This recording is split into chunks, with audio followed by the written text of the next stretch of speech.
Reverend Father Joseph Matata tubijuka obwa hatari omugenzi abirora omutabano wa Vincesio Obwambare na Patronila Masika omurinya Kiyumba Kasese District.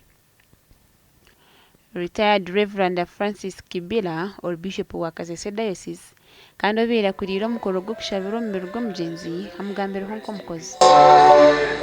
Abakazira kwe bimuli mugendera bahano. Father was very charitable even in his sickness.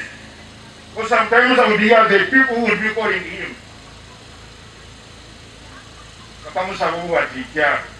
Agambira ha mugenzi ng'omuntu owarwanira eihanga. Who was part of us in liberating this country. I strongly believe and I have no doubt that he has witnessed some of the things which he fought for. South Herzon murumuna w'omugenzi nagira ngo baferirwe omuntu w'omugasho na munongo muhi w'amagezi. Irwa na mama wetu Florence Hauma na MP Bukonzo West. Father Matata has been to the family, has been a leader.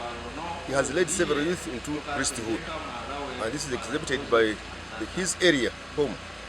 He has very many reverend fathers than any other part of Uganda. Honorable Florence Kabuho omnyishengero kazahabwa district ya Kasese ashabira abanyadini okumwegeraho.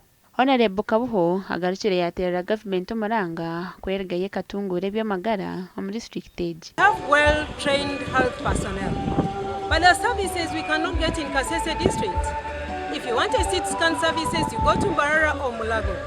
Yet we have got very many buildings that can house these facilities to help the people of Kasese. Omukoro guhikirwaho abantu bingi abarimu Honorable Winfred Chiza owabireho omukazi orikukura orubajo ruhakana mu gavumenti chairman wa FDC ahabwa Renzo Region Saul Mate hamwe n'abandi bebembezi otebirwa nabyo byokwerinda.